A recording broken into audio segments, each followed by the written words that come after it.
Hello everyone, പുതിയൊരു വീഡിയോയിലേക്ക് സ്വാഗതം. ഹ്യൂമൻ റിസോഴ്സ് മാനേജ്മെന്റിലെ എച്ച് ആറിലെ ബേസിക് ആയിട്ടുള്ള ഒരു തിയറട്ടിക്കൽ ഒരു ഡിസ്കഷനാണ് H R M versus personnel management. Exam point of വ്യൂലൊക്കെ BBAക്കും MBAക്കും HRM മറ്റു പല കോഴ്സുകൾക്കൊക്കെ HR കോഴ്സ് പഠിക്കുന്നുണ്ടെങ്കിൽ അവിടെ നിങ്ങൾ ഡിസ്കസ് ചെയ്യാനും പഠിക്കാൻ ചാൻസ് ഉള്ള ഒരു ഏരിയ ആണ് പേഴ്സണൽ മാനേജ്മെന്റ് HRM.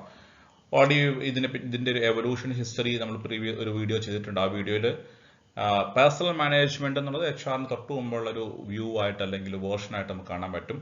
അപ്പോൾ ഇപ്പോഴും പല സ്ഥാപനങ്ങളിലൊക്കെ ചില ഗവൺമെന്റ് സെക്ടറിലുള്ള ചില സ്ഥാപനങ്ങളിലൊക്കെ HR ഡിപ്പാർട്ട്മെന്റ് പകരം പേഴ്സണൽ മാനേജ്മെന്റ് ഡിപ്പാർട്ട്മെന്റ് എന്നുള്ള വാക്ക് ഉപയോഗിക്കുന്നതായിട്ടൊക്കെ നിങ്ങൾക്ക് കാണാൻ സാധിക്കും. അപ്പം പേഴ്സണൽ മാനേജ്മെന്റ് എന്ന് പറയുന്ന HRന്റെ ഒരു മുമ്പുണ്ടായിരുന്ന മുൻഗാമിയായിട്ട് നമ്മളതിനെ കാണാം. അപ്പോൾ ഇതിന്റെ ഒരു വ്യൂവിലുള്ള ചില വ്യത്യാസങ്ങൾ എന്തൊക്കെയാണെന്ന് നമുക്കൊന്ന് ക്വിക്കായിട്ടൊന്ന് പരിശോധിക്കാം. ഡിഫറൻസസ് ആണ് നമ്മൾ ചർച്ച ചെയ്യുന്നത്. ഇപ്പം പറയുന്ന പോലെ തന്നെ HR ആയിട്ട് കമ്പയർ ചെയ്യുമ്പം പേഴ്സണൽ മാനേജ്മെന്റ് എന്ന് പറയുന്നത് ഒരു ട്രഡീഷണൽ അപ്രോച്ചാണ്. HR പേഴ്സണൽ മാനേജ്മെന്റുമായിട്ട് കമ്പയർ ചെയ്യുമ്പോൾ ഒരു മോഡേൺ അപ്രോച്ച് ആയിട്ട് നമുക്ക് കാണാം. മോഡേൺ അപ്രോച്ചാണ്. അതിന്റെ വ്യൂ കുറച്ചുകൂടെ അഡ്വാൻസ്ഡ് ആയിട്ട് കൂടുതൽ ഫങ്ഷൻസ് ഉൾക്കൊള്ളുന്ന ഒരു ആക്ടിവിറ്റി ആയിട്ടാണ് HRMനെ അല്ലെങ്കിൽ ഒരു ഫംഗ്ഷൻ ആയിട്ടാണ് HRMനെ കാണുന്നത്. Aspects of management that is concerned with workforce and their relationship with entity. അപ്പം വർക്ക്ഫോഴ്സും അതിന്റെ റിലേഷൻ വിത്ത് എൻറ്റിറ്റി എന്ന് പറഞ്ഞാൽ സ്ഥാപനം, ഒരു കമ്പനിയും അതിന്റെ വർക്ക്ഫോഴ്സുമായിട്ടുള്ളൊരു ബന്ധം, അതിനെ മാത്രമായിട്ടാണ് പേഴ്സണൽ മാനേജ്മെന്റ്. അങ്ങനെയാണ് പേഴ്സണൽ മാനേജ്മെന്റ് എന്നുള്ളൊരു വാക്കും അങ്ങനെയുള്ള ടേം എസ്റ്റാബ്ലിഷ്ഡ് ആയത്. പക്ഷെ HR എന്ന് പറയുമ്പോൾ അതിനപ്പുറത്തോട്ട് കടന്നു പോകുന്നു. നമ്മൾ വർക്ക്ഫോഴ്സിനെ മാനേജ് ചെയ്യാന്ന് മാത്രമല്ല, അവരെ പ്രോപ്പറായിട്ട് പ്ലാൻ ചെയ്യുക, അക്വയർ ചെയ്യുക, അവരെ ഡെവലപ്പ് ചെയ്യുക, മോട്ടിവേറ്റ് ചെയ്യുക, വളരെ പ്രൊവാക്റ്റീവ് ആയിട്ടുള്ള ഫംഗ്ഷൻ ആയിട്ടാണ്. അതായത് ഒരു പ്രശ്നം ഉണ്ടാകുമ്പം സോൾവ് ചെയ്യുന്ന ഒരു ഫംഗ്ഷൻ അല്ല, പ്രശ്നങ്ങളൊന്നും ഉണ്ടാകാതെ നോക്കുക. എംപ്ലോയിയെ ഏറ്റവും വാല്യുബിൾ അസറ്റായിട്ട് കൺസിഡർ ചെയ്തുകൊണ്ട് അവരെ കൂടുതൽ പ്രൊഡക്റ്റീവ് ആക്കി ഓർഗനൈസേഷന്റെ ഔട്ട്പുട്ട് അല്ല ഓർഗനൈസേഷൻ കൂടുതൽ എഫിഷ്യന്റ് ആയിട്ട് മുന്നോട്ട് കൊണ്ടുപോകുക എന്നുള്ളതാണ് HRMലെ അപ്രോച്ച്. ഇവിടെ ഡിവിഷൻ ഓഫ് ലേബർ, ജോലിയെ ഒരു ഡിവൈഡ് ചെയ്യുന്നു എന്നുള്ളൊരു അപ്രോച്ചാണ് പേഴ്സണൽ മാനേജ്മെന്റിൽ ഉണ്ടായിരുന്നെങ്കിൽ, അപ്പോൾ ഡിവൈഡ് ചെയ്യുമ്പോൾ പ്യുവർ ഡിവിഷൻ ആകുമ്പോൾ ചിലപ്പോൾ അവിടെ വർക്കേഴ്സിന്റെ അല്ലെങ്കിൽ എംപ്ലോയീസിന്റെ എക്സ്പെർട്ടൈസ് ഒന്നും കൺസിഡർ ചെയ്യത്തില്ല. അപ്പം തുല്യമായിട്ടും വീതിക്കുകയാണ്. ഇപ്പം ഒരു ജോലിയെ എടുത്ത് ഇന്നത് നീ ചെയ്യൂ, ഇന്നത് ഞാൻ ചെയ്യുന്നു എന്നുള്ള രീതിയിൽ തുല്യമായിട്ടൊരു ഡിവിഷൻ നടത്തുവാണ്. പക്ഷേ HRMലേക്ക് കൺസിഡർ ചെയ്യുമ്പോൾ നമ്മുടെ ഡിവിഷൻ എന്ന് പറയുമ്പോൾ സ്കിൽ ബേസ്ഡ് ആണ്, എക്സ്പെർട്ടൈസ് ബേസ് ചെയ്തിട്ടാണ്.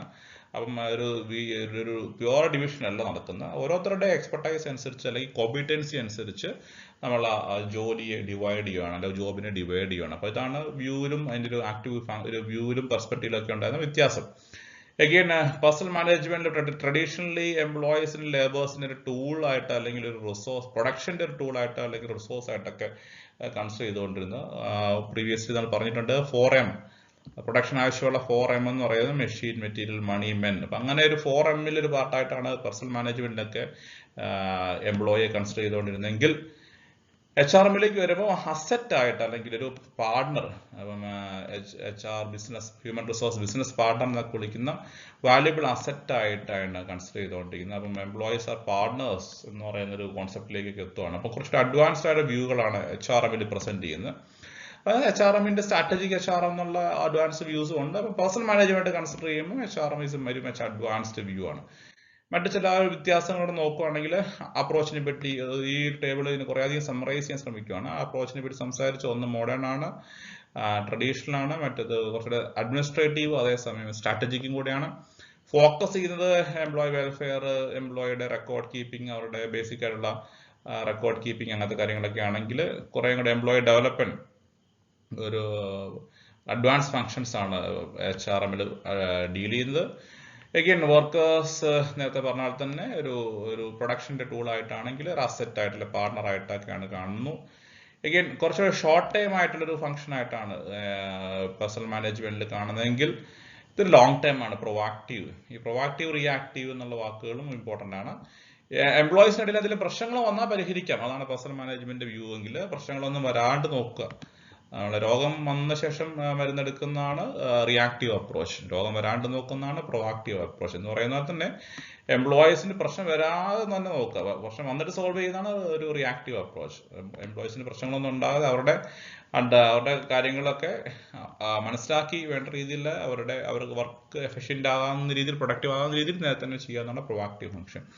അഗെയിൻ പേഴ്സണൽ മാനേജ്മെന്റിനേക്കാളും കൂടുതൽ ഫംഗ്ഷൻസ്, വളരെ ഇൻഡെപ്ത് ഫംഗ്ഷൻസ് HR ഹാൻഡിൽ ചെയ്യുന്നു. എംപ്ലോയി എൻഗേജ്മെന്റ്, HR അനലിറ്റിക്സും AI ഒക്കെ HR ഫംഗ്ഷൻസ് ആണ്. അപ്പോൾ അത്രയും ഒന്നും പേഴ്സണൽ മാനേജ്മെന്റിന്റെ ഏരിയയിൽ ഇല്ലായിരുന്നു. ഇനി ഒരു മാനേജർ റോളിലേക്ക് ഒരു ക്ലറിക്കൽ അല്ലെങ്കിൽ കംപ്ലയൻസ് ബേസ്ഡ് ആണെങ്കിൽ ഇതിപ്പം വ്യൂ ഒക്കെ മാറിയിട്ടുണ്ട്. ഒരു സ്ട്രാറ്റജിക് റോളിലേക്ക് വന്നിട്ടുണ്ട്.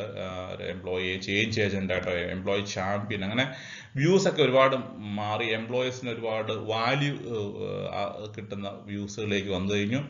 ഡിസിഷൻ മേക്കിംഗ് കുറച്ചുകൂടെ ടോപ്പ് മാനേജ്മെന്റ് ആണെങ്കിൽ ഡീസെൻട്രലൈസ്ഡ് ആണ്. കുറച്ചുകൂടെ എംപ്ലോയി പാർട്ടിസിപ്പേറ്റീവ് ആയിട്ടുള്ള അപ്രോച്ചാണ് HRM അത് കാണാൻ സാധിക്കുന്നത്. Again monetary benefit, job security ഒക്കെ ആണെങ്കിൽ മോണിറ്ററി ബെനിഫിറ്റ് മാത്രമല്ല, അതിനപ്പുറത്തോട്ട് ഒരുപാട് factors, career growth, recognition, performance based rewards, team work, ഇങ്ങനെ ഒരുപാട് ഫാക്ടേഴ്സ് ആണ് മോട്ടിവേറ്റിംഗ് ആയിട്ട് HRMന്റെ വ്യൂവിലുള്ള. Employee relation, again trust, empowerment, commitment. Employee empowerment ഒക്കെ ഒരുപാട് ഫോക്കസ് ചെയ്യപ്പെടുന്നത് HRMനാണ്. അത്ര എംപവർമെന്റ് ഒന്നും പേഴ്സണൽ മാനേജ്മെന്റിനകത്ത് ഇല്ലായിരുന്നു.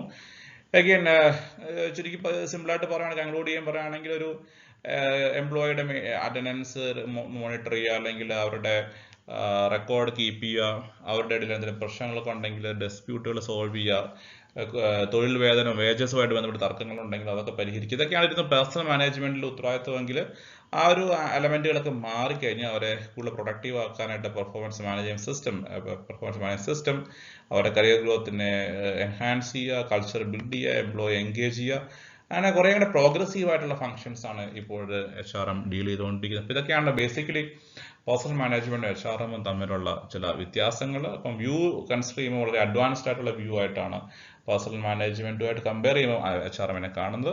അപ്പോൾ തിയറട്ടിക്കൽ പെർസ്പെക്റ്റീവിൽ ഇത്രയും കാര്യങ്ങളൊക്കെ ഓർത്തിരിക്കാൻ ശ്രമിക്കുക. വീണ്ടും മറ്റൊരു വീഡിയോ കാണാം. Bye, take care.